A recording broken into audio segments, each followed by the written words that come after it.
Welcome to today's NI Chamber studio sessions. I'm Stuart Anderson from the Northern Ireland Chamber, and I'm joined today by Richard Ramsey from Queen's University, Belfast. We're going to be looking at our quarterly business insight survey from Q2 of this year. Notably, it took place, the fieldwork for this took place towards the end of May through to early June. So before any changes to government and before any significant movements in the Iran crisis. So we're going to be looking at a number of issues today. But just to kick things off, Richard, looking at the results as you see them, it's a similar picture as we've seen over the last number of quarters, which is simply a mixed bag for both manufacturing and services, a general weakening position really across a number of the key indicators, particularly in manufacturing, but we'll come on to. Is that a really fair summary of how things are and how it feels in Northern Ireland, even at the moment? Pretty much. It is a bit of a kind of deja vu kind of survey, and it just feels as if it's almost... On the face of it, Northern Ireland is outperforming a lot of the UK regions, and that sounds very encouraging. But then whenever you look at all the challenges that the UK regions, including Northern Ireland, are having, it's almost like we're not really... we're sort of benchmarking ourselves against a really strong, buoyant regional economies. We're all in this kind of Middle East war kind of induced... kind of funk of just kind of malaise where, yes, some things are looking okay, and we've been performing well in places, but what is more concerning is the kind of is the outlook and some of the challenges, not least cost, uncertainty, and the ever-present skill shortages. Yeah, and I think one of the things that kind of struck me about this survey was just that picture for manufacturing in particular. We've been noticing just over the past number of years a very weak cash flow position. There's been a material slide in terms of confidence quarter to quarter in terms of Q2. I mean, you look at profitability as well. 6 consecutive quarters that's been on the slide. Is that telling a picture to you, particularly for that sector? And what is it that's driving it? Is it local? Is it a global issue? Yeah, well, in terms of manufacturing, I suppose it hasn't had its sorrows to seek on the global stage over the last 18 months or so with Donald Trump. A lot of his uncertainty that he is kind of dialing up issues such as tariffs on, tariffs off. Then we've had with the war in Iran and the kind of ceasefire on, ceasefire off, and then we're seeing the likes of oil prices surge and then come back when there's a ceasefire. All of that, a lot of uncertainty, and it's what we've seen in the survey, not surprisingly, has been inflation is the number one concern, and it's input costs such as both energy and then also in terms of commodities as well. And I suppose the thing is, you would sort of say, well, this is what all economies around the world are facing a similar picture, which is true. But then what the concern is when you look at cost pressures for Northern Ireland businesses, both services and manufacturing, there's been a lot of the rises in costs have been, you could argue, have been self-inflicted. That is, they've resulted from UK policy decisions, and we've seen that in the last couple of years with the various Rachel Reeves budgets, with employers' national insurance contributions rising, and that has happened alongside significant rises for a number of years in terms of national living wage costs. So no matter what happens with the Middle East in terms of if the Strait of Hormuz reopens, and there's a normalisation there, and oil prices then fall back. The problem is we've still got those embedded labour market costs. They're not going to go down. And then also, whenever you look at electricity costs in Northern Ireland, and the UK for business, they're the highest in Europe. So it's always relative costs are important for competitiveness. It's not just the absolute levels, which for all economies will go up and down. After take out the geopolitical problems and the what's going on in Iran, and you're still left with significant costs, which are impairing the competitiveness of our local businesses. Yeah, and just talking to the issue that you raise around geopolitics and the Iran conflict, that was something that we had asked a very specific question on this year, or this quarter, sorry, just to see what the impact was, and it was very clear. I think it was over 2/3 came back to say that it was having an impact and that businesses were concerned about it.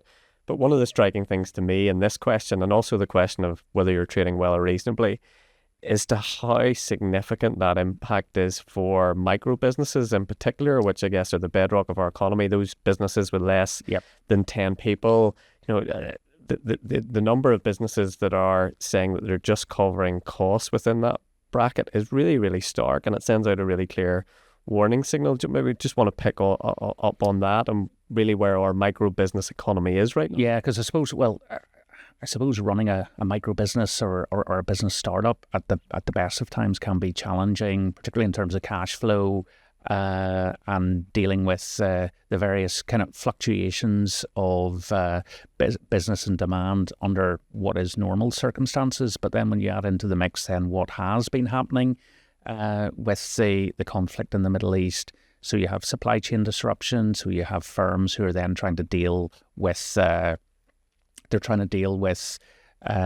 difficulties sourcing goods or even then selling goods, and that can disrupt their kind of production facilities, etc.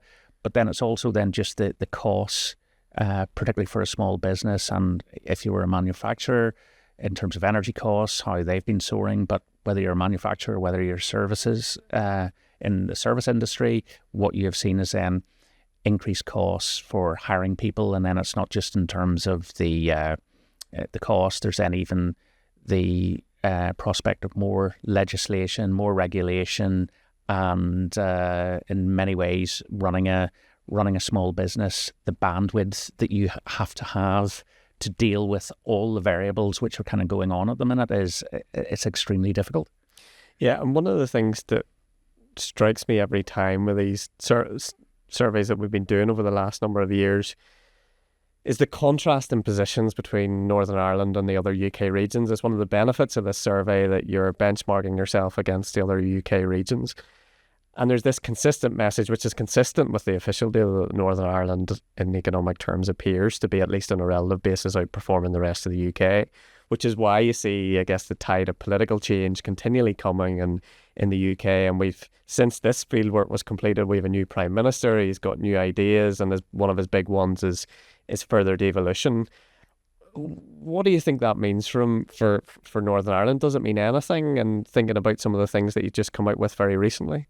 Well, I suppose in terms of if you think of Northern Ireland's outperformance relative to other UK regions, one of the reasons for that is then in terms of our ongoing linkages with the Republic of Ireland, and we're getting what I've sort of dubbed Southern comfort in terms of an economic tailwind, which everything from consumer spending, tourism, then a lot of our business services who are then have been expanding and doing significant business there. That is something that the other UK regions don't have. Yeah. But what we, and in many ways, a lot of the growth that we're seeing, particularly in business services, has been a catch-up with the rest of the UK, sure, particularly given that Northern Ireland experienced the deepest downturn of any UK region after the global financial crisis. It had the longest recession and the slowest recovery, and in many ways some of the growth that we're seeing in outperformance relative to other regions is catch up. What it hasn't been a result of some kind of devolution kind of miracle or devolution Celtic tiger for want of a better phrase. And in many ways, in terms of devolution, whenever you're looking at the successes of maybe Manchester in terms of devolution, and then you juxtapose those towards Stormont has, particularly over the current parliamentary term, has been over-promising, under-delivering on a number of fronts with public services. It hasn't delivered on infrastructure, whether it's Casement Park, whether it's the A5, with ongoing deterioration and degradation in wastewater infrastructure, which is causing problems, helping to boost rental prices, exacerbating the kind of social housing kind of crisis and elongating waiting lists for that. So if we then are seeing that Andy Burnham's going to come with more devolution, in many ways I think we haven't maximised or mastered the current devolutionary arrangements in terms of running this part of this part of the world. So if we're then going to have more and new policies, I sort of think that could act as something of a distraction, because what we have seen in recent months and over the course of the last year has been the likes of the Audit Office have been systematically highlighting weaknesses in public sector delivery across public sector bodies and failings which could be addressed and changed. But in many ways, they've been a voice in the wilderness. And, those can and should and need to be tackled.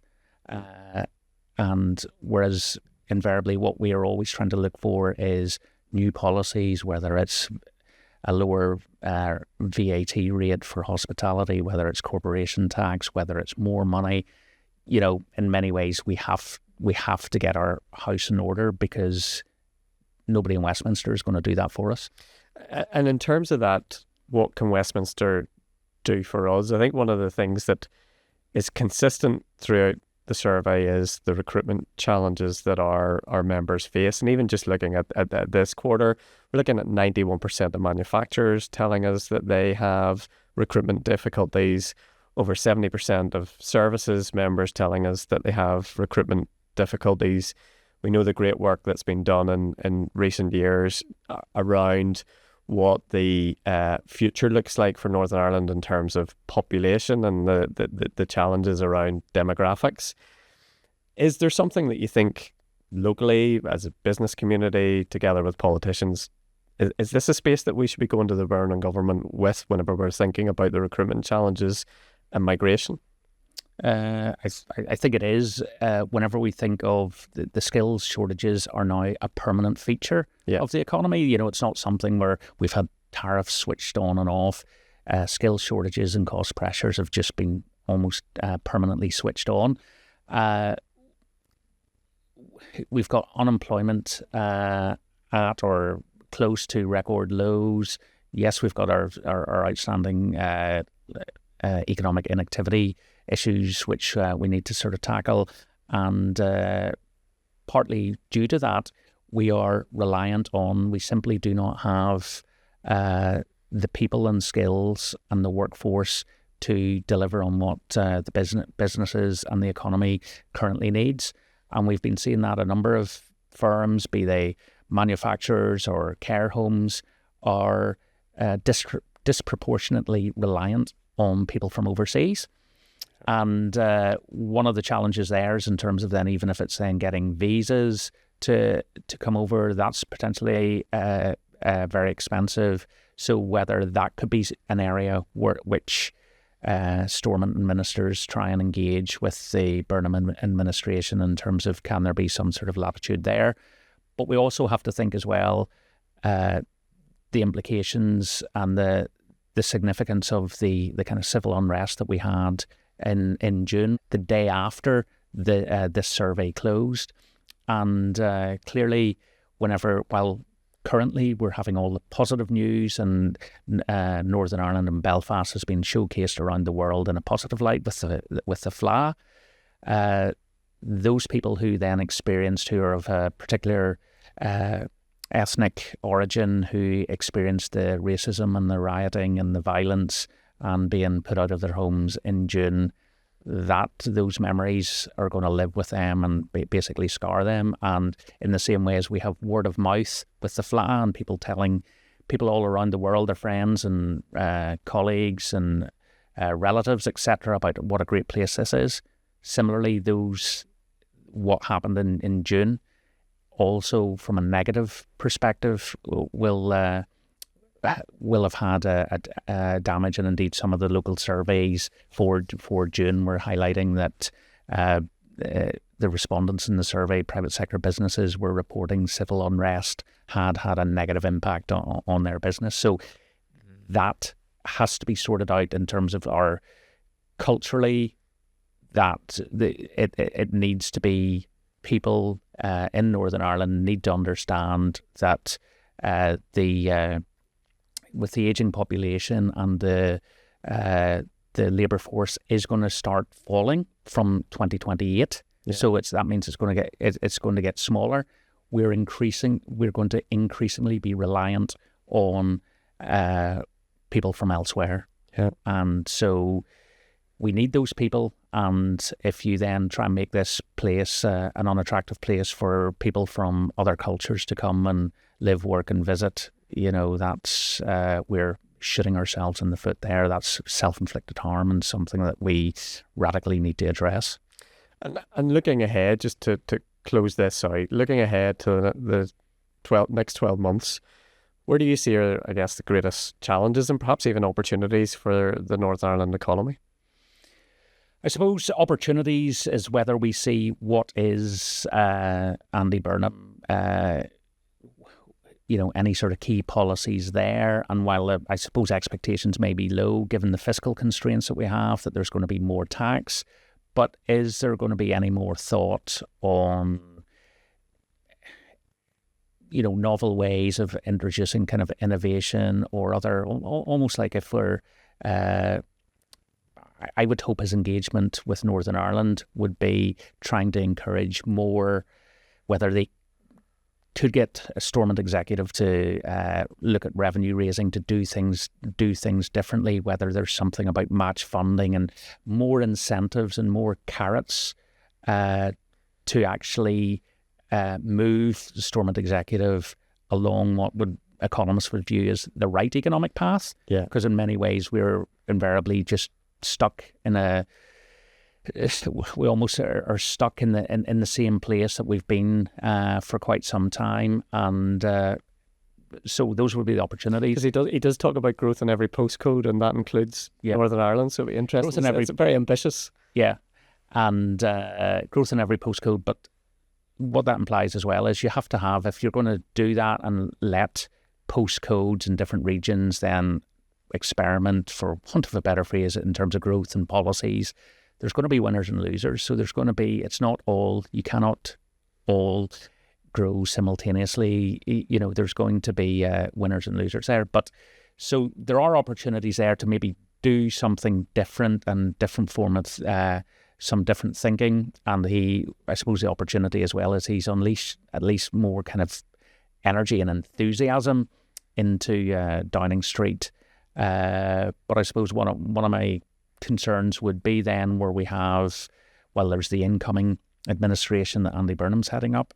We're now in the position where there's going to be an assembly election next year. So we have a kind of outgoing administration, and in many ways we sort of see it's a bit like politicians now have got their eyes on that election, and it's a bit like playing out for penalties where they're going to wait for the referee to blow the whistle for the election. So we're going to be in a bit of a kind of no man's land in terms of getting policies and action and delivering on some of the challenges. In many ways, we're just going to be in limbo until what happens next.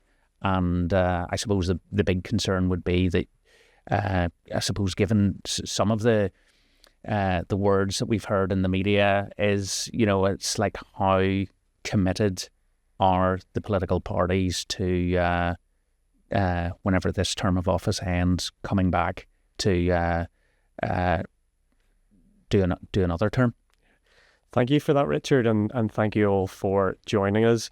We'll be back in Q3 in the autumn to consider what the results would look like and to see whether this Burnham administration has had an impact on business sentiment here in Northern Ireland in Q3. Thank you.